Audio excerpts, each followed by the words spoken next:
little bit of news. So the Knicks, little housekeeping, signed Daquan Jeffries to a camp deal, Exhibit 10. He'll be competing for a training camp spot, most likely converting to the G League or to a contract. And if he goes to the G League, he gets like a $50K bonus. And something about him as well, we'll get, besides that, we'll be talking about Knicks not currently interested in Blake Griffin, LaMarcus Aldridge, or Carmelo Anthony. I want to hear your thoughts down below. Who should they sign? They have two roster spots open. And yeah, let's get right into that. Also, hit that like and subscribe button. It's free. It doesn't cost you anything. Hit 8,000. Let's hit the 10,000. Help me out. But yeah, so with the NBA right now in full motion, everybody's looking at like who could get signed, who's going where. And there's always guys who are training camp hopefuls, guys who are looking at potentially being on the roster, or at the least maybe making the G League roster, but they get camp invites, and it's a good thing because this way they get some rapport, they get some connection, and it's a, you know, teams get a little bit of like a scouting report on said individual. But with Daquan Jeffries, he's a guy that said he played 3 seasons with the Sacramento Kings, Houston Rockets, Memphis Grizzlies, and I think he's a guy who could come around and maybe develop into an NBA player, probably have success overseas. He's 25, he's 6'5", came into the draft in 2019, and he's really only played 47 NBA games, so don't be thinking he's going to come over here and just set the world on fire. But I think let's talk about some guys. I want to hear your opinions down below. Who would you sign and who should they investigate? And right now I think he's representing, I believe, in the USA in the World Cup qualifier. So he's actually been playing there and actually been playing pretty well. And that's what I believe led to his signing. And he started out at Oral Roberts and then transferred to Tulsa, right? And last year for the College Park Skyhawks in 17 games, he averaged 15 points a night, 4 rebounds, 2 assists basically, shooting 50% from the field, 34 from 3, a steal a night, and a little over half a block. So an efficient basketball player at the very least.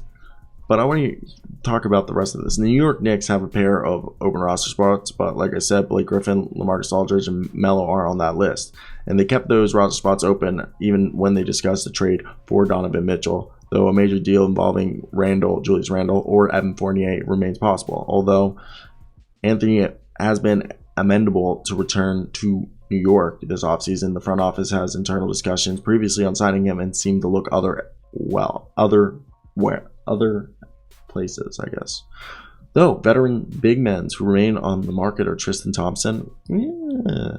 You gotta think of Tom Thibodeau. Tristan Thompson, Dwight Howard, Cody Zeller, and Hassan Whiteside. Personally, Cody Zeller, Hassan Whiteside scream Tom Thibodeau, Tristan Thompson, and I love Dwight Howard, but I mean, maybe Dwight Howard does do it, but I think maybe Dwight does do it, but Tristan, I think I could be wrong, and they could just take the chance of his rebounding, and Cody Zeller is unhealthy. I would go with Hassan Whiteside. Tom Thibodeau has a history making his 15 man and someone who doesn't care about playing time. So there seems like there could be plenty of options here. I don't know. It's definitely an interesting situation on the whole because I don't know what you guys think. I think it's definitely interesting as all hell when you look at who could they bring in? Who should they bring in? I think a big man like Hassan Whiteside would be cool. But then I don't even think a big man's the need. They kind of need shooters. They got rid of Al Burks, so I think trying to get a guy who can do what Al Burks did. I know Ben McLemore doesn't give you any defense, but he's a guy you could always think of.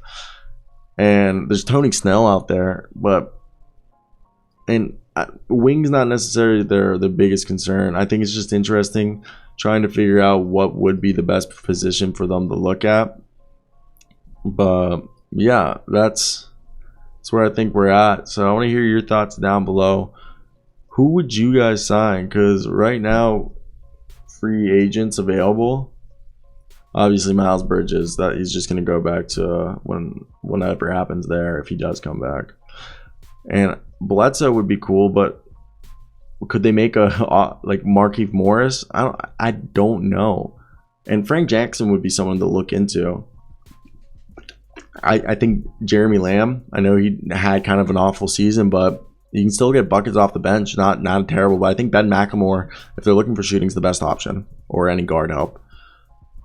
Chris Dunn, if they need a point guard, he fits, Tom Thibodeau right there.